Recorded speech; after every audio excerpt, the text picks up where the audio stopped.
निर्गुण दोनों रूपों का ज्ञान होना चाहिए। सगुण का ज्ञान इंद्रियों से होता है और निर्गुण का ज्ञान चेतन आत्मा से होता है। बुद्धि से परिचित आत्मा है। चेतन आत्मा से जो जाना जाता है वही अभिगत अलग अपार राम है। शरीर प्रकट होता और गुप्त भी होता है। स्वरूप के होने का कारण नहीं होता किंतु शरीर के होने का कारण होता है। स्वरूप का होना किसी सबब वजह से नहीं होता। वह परम प्राचीन है, परम सनातन है। ऐसा जो पदार्थ है वही अभिगत अलग अपार है। समय समय जो भगवान का अवतार होता है उसमें एक कारण होता है। राम के अवतार के कई कारण हैं। सब अवतारों के कई कारण हैं। सब अवतारों में एक ही रंग रूप नहीं, विविध रंग रूप। रंग रूप में श्याम रूप में बड़ा सुंदर और नृसिंह रूप बड़ा भयंकर। वामन अवतार में बहुत छोटा रूप, केवल वामन अंगुली का। असल में परमात्मा का ज्ञान अकत अपार के दर्शन से होता है। यह दर्शन शरीर में रहने से नहीं होता। शरीर से पृथक होकर शरीर में रहो तब अपने में आपने से दर्शन होगा। ऐसा होने से तमाम दर्शन पाओगे। आंख से नहीं देखोगे, अपने से देखोगे। तुम स्वयं शरीर नहीं हो। गांव में कभी ना कभी कोई अवश्य मरता है और उसकी श्रद्धा क्रिया होती है। सभी धर्मों में श्रद्धा क्रिया होती है। किसी श्राद्ध क्रिया होती है। किसी न किसी रूप में इसमें विश्वास रहता है कि शरीर छूट गया है, चेतन आत्मा कहीं चली गई है, उसकी शुभ गति हो, इसलिए श्राद्ध क्रिया होती है। शरीर से केवल चेतन आत्मा नहीं निकलती। इस स्थूल शरीर से सूक्ष्म कारण महाकारण के सहित चेतन आत्मा निकल जाती है। ये तीन शरीर मरते नहीं। अपने स्वयं कोई शरीर नहीं है। शरीर निवासी है।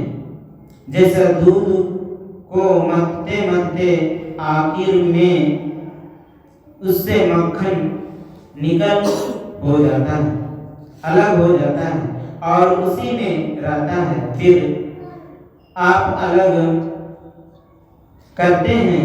उसी तरह चेतन आत्मा शरीर में रहे और शरीर से उठकर रहे तब पहचान में आवेगा कि यही मैं हूँ और यही राम है जो अभिगत अलग अपार हैं।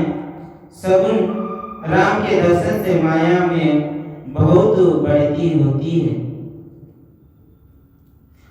और निर्गुण राम के दर्शन से मोक्ष होता है। निर्गुण राम अलग और सगुण राम अलग नहीं रहता। शरीर को पहन लिया तो सगुण है, सब शरीरों को छोड़ दिया वह निर्गुण है। जो वहन करता है वह शरीर से वैसा निकल कर रहता है जैसा दूध से मक्खन। वही जीवन मुक्त होता है, वही अपने को पहचानता है और राम के स्वरूप को भी। आज लोग विज्ञान की ओर बहुत झुके हैं। इसमें बड़ी इज्जत होती है, बहुत पैसे भी मिलते हैं। अभी सुना कि बिनु ज्ञान की समता एक ही भाव। आज तो भौतिक विज्ञान बड़ा है, उसमें क्या किया है, एक भाव को मिलाया नहीं, टुकड़ा किया है। जितना भौतिक विज्ञान बड़ा है उतना ही नाशकारी बनना है। यह है भौतिक विज्ञान। एक क्षण में क्या से क्या नाश कर दे, संसार के पदार्थों को विशेष रूप से जानना भौतिक विज्ञान है।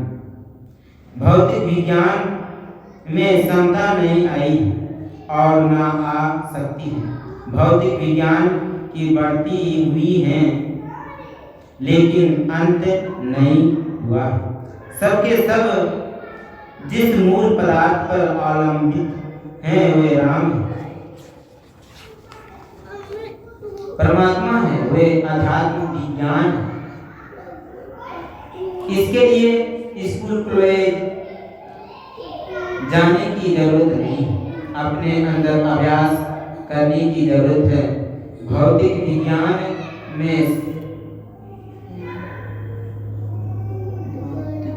विज्ञान में क्षमता आएगी, इसका विश्वास नहीं किया जा सकता। आज तक जितनी कोशिश हुई है, इसमें थोड़ी थोड़ी सफलता मिलती जाती है। भौतिक विज्ञान में मरने और नाश करने की बात तो बहुत आई है, लेकिन बचाने की नहीं। ईश्वर का दर्शन ही अध्यात्म विज्ञान का मूल है। इसमें क्षमता होती है। विश्वामित्र बड़े भली राजा थे, अस्त्र शस्त्र के बहुत ज्ञाता थे। पीछे हुए श्री राम के गुरु हुए और थोड़े ही काल में उनको सिखा दिया। विश्वामित्र ने वशिष्ठ जी को अस्त्र शस्त्र के प्रभाव से दबाना चाहा, लेकिन दबा ना सके।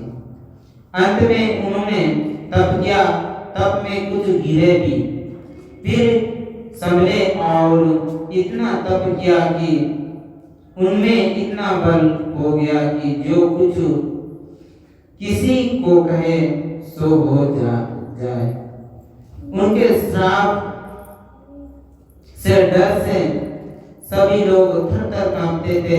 वे लोगों से कहते थे कि लोग मुझे ब्राह्मण है। लोग कहते थे कि वशिष्ठ जी आपको ब्राह्मण कहा थे, तो हम लोग भी कहेंगे, लेकिन वशिष्ठ जी उनको ब्राह्मण नहीं कहते थे। विश्वामित्र जी ने वशिष्ठ जी के 100 पुत्रों को मरवा दिया, फिर भी वशिष्ठ जी के हृदय में रंज मात्रा भी कलेश नहीं हुआ।